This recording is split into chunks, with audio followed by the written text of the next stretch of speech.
Hey everyone, welcome back to the channel.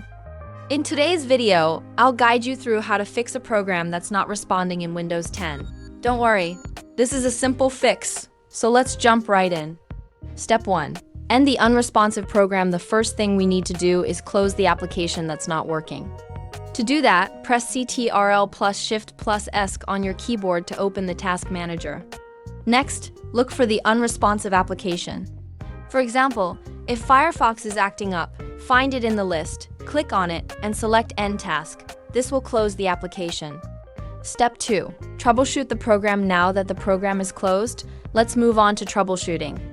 Click on the Start menu at the bottom left of your screen and open Settings. In the Settings menu, go to Update and Security, then select Troubleshoot. In the Troubleshoot section, find and click on Additional Troubleshooters. Scroll down until you see the Program Compatibility Troubleshooter and select it. Click Run the Troubleshooter to allow Windows to detect any issues with your program. Step 3. Choose the program for troubleshooting. Once the troubleshooter runs, it will ask you to choose the program that's causing issues.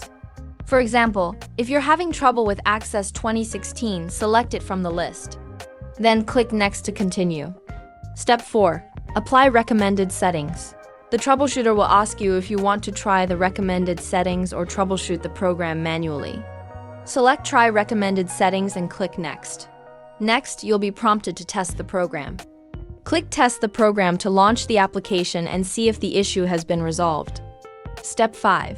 Save settings. If fixed, if the application works after testing, go ahead and click Next. If everything is fixed, select Yes to save the settings. This will help Windows remember these adjustments for future use. Step 6. Manually adjust compatibility settings, if needed. If the troubleshooter didn't fix the issue, we can try changing the compatibility settings. Right-click on the application's icon and select Properties. Go to the Compatibility tab.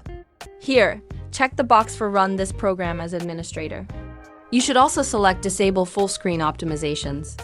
If you haven't used the troubleshooter yet, you can enable Run this program in compatibility mode and choose Windows 7 from the drop-down menu. Click Apply and then OK to save your changes. Conclusion: that's it. This should resolve any issues with a non-responding program in Windows 10. Thanks for watching. If you have any questions, feel free to drop them in the comment section. If you found this video helpful, don't forget to hit like and subscribe. See you in the next video.